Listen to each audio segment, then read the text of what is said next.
taking a look at stories from the political scene. A presidential candidate of the Social Democratic Party, the SDP, Adewole Adebayo, has pledged to ensure women inclusive government if elected as president in 2023. Well, Adebayo made the pledge while speaking at a three-day conference with presidential candidates organized by the Nigerian Women for Good Governance in Abuja.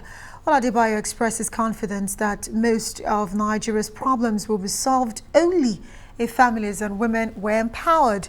Well, he says the adequate representation of women in government would not only make it easier, but also help us sort out the problems currently bedeviling the nation. Well, Adebayo said if the SDP is elected in 2023, women have a major role to play in building the future generation as well as the stability of the country.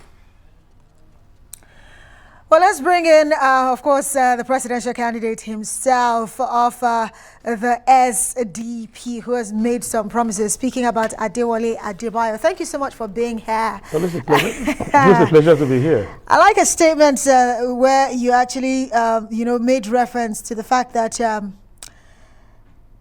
for us to tackle the issues in Nigeria, we have to give women what they deserve. And you're saying it's even beyond 35%.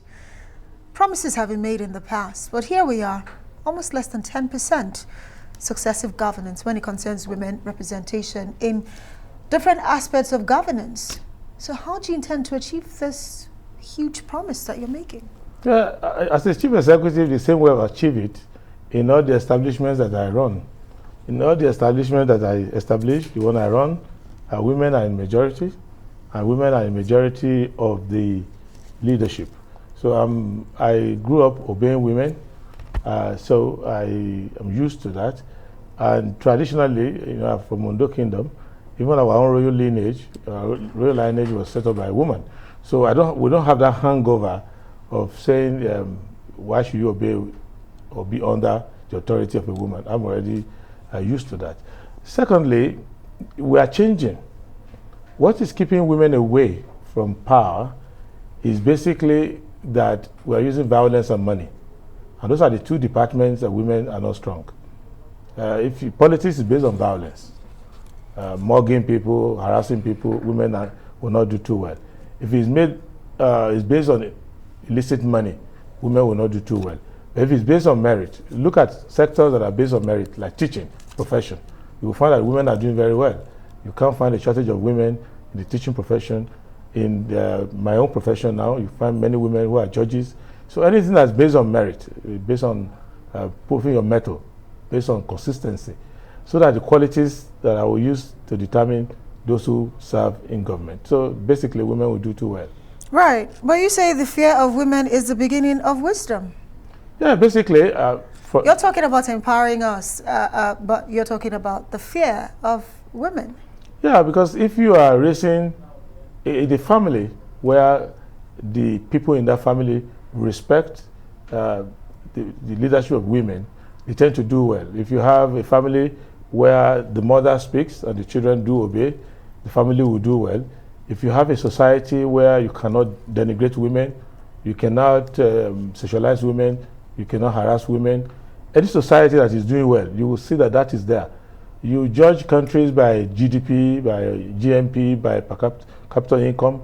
But if you go to the social sector, you'll find out that the top 10 countries with the top 10 GDPs have respect for women. Right. So a society where women have easy access to productivity, easy access to participation, the economy will do well. And in simple common sense, roughly half of your population will be female. And if you already rule them out, then you are clapping with one hand, basically. So let's get you on tape. Specifically, how many % of positions in your cabinet are you promising the women? Let's know exactly. Yes, like I said to the women yesterday, there's no cap. To say 35% to put a cap. And I said that it's a disability clause. Okay, so you don't want to put a cap, but give us a baseline. Definitely, if the half of the population is female, at least half must be in the government. If you're going to be a representative democracy, right, unless you don't want to be representative. And generally in my life up to now, I'm used to that. if you can go to any establishment that I run, you will see that if you call a management meeting, be sure that more than half will be women. Yes. Interesting. Good to know. And you're also talking about the fact that Nigeria's problems are man-made and you intend to chase away poverty. And you made some very ambitious promises. You said you will tackle poverty in 18 months, as well as create 30 million jobs. Some will say these are very ambitious promises, but the question is how? It's very simple. Why people say it's ambitious is because our leaders have not been taking along those lines.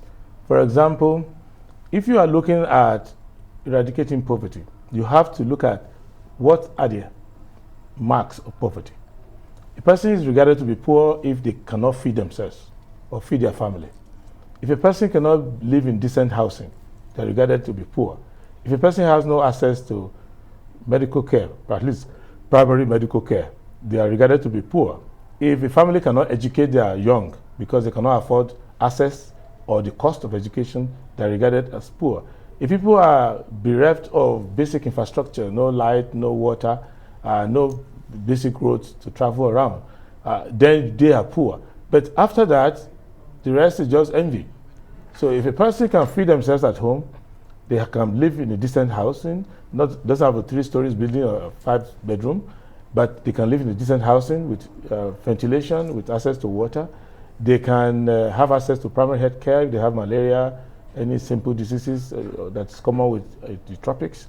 If they can send their child to school, because when I was in school, I remember that I'm a prince of Ondo Kingdom, and I went to a public school, and the driver's children were in that school. Everybody's child was in that school. When I was at Ife, the vice president of the country had his daughter in my school. It's once you have access to public education. When they set up Barewa College in Sokoto, the princes of the Sultanate were there, and commoners' children, drivers' children were also there. So these are the things you do that would remove the stain of poverty from people. But right now, you will see that the rich put their children in private schools, expensive schools, and the poor put their children in schools where they're just wasting their time. So once you bridge that social gap, the question of poverty will go away. Wow. And I think that we need to remember that historically, study the European missionaries, study the travelers, study the Portuguese. They didn't find poverty in Africa. They found illiteracy, they found some other development, no roads, but they never found poverty.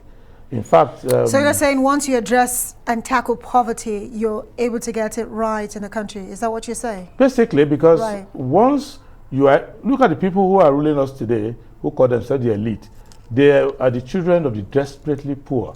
You need to see a picture of, in 1957, of Shivawolo in Warri Division, taking children. But you are a prince. You're talking about the desperately poor. You are a prince, and you're far from being poor. But I don't want to stay on that too long right now. Yeah. The fact that you say you don't believe in money politics, you're even accusing the APC of pleasurizing your own campaign slogan.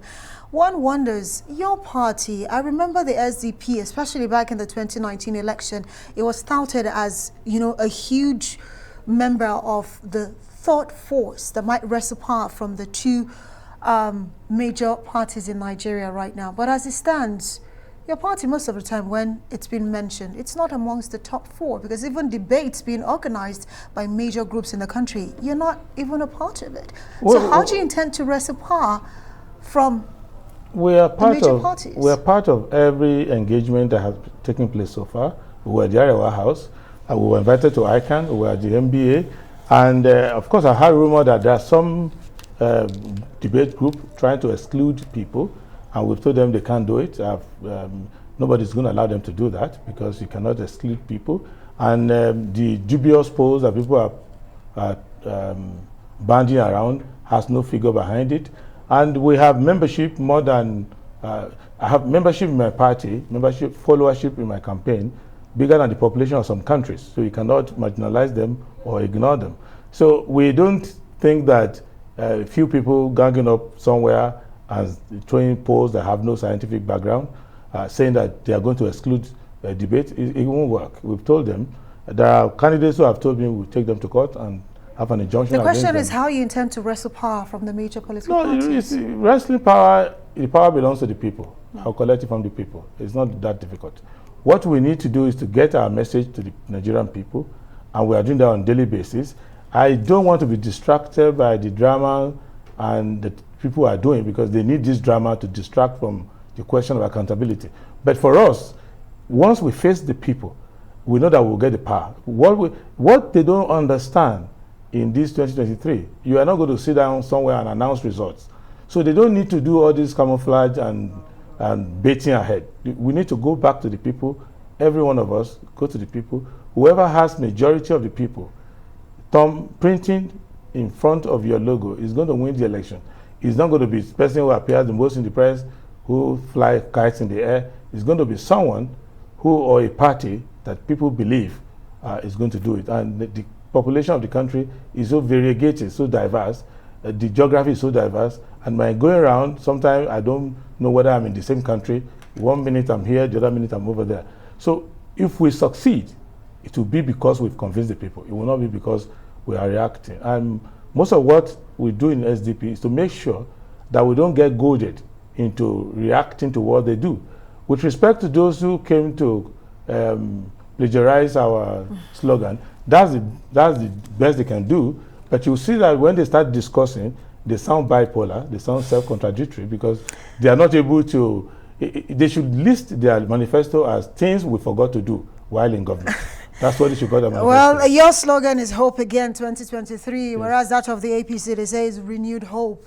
But at the end of the day, 3 weeks since the campaigns started, yes, your party, you're yet to inaugurate your campaign council. Why is that so, and when should Nigerians expect that to happen? Yeah, the party is working. I still spoke to party people today. It's the responsibility of the party. That's the maturity of the Social Democratic Party.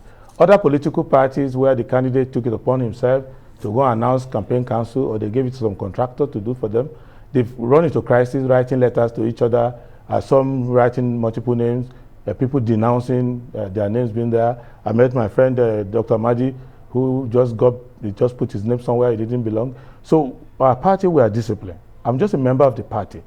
I'm not the owner of the party. So we are consulting across the party and to ensure that a campaign council that we have does not have any negative drama. Will be announced when again? It should be announced next month, and we still have enough time. But the campaign is going on.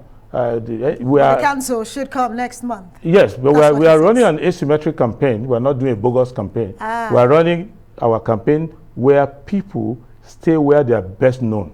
Right. Yes, so we don't have to haul people on higher jets all across the country. We are running our campaign where you are best known.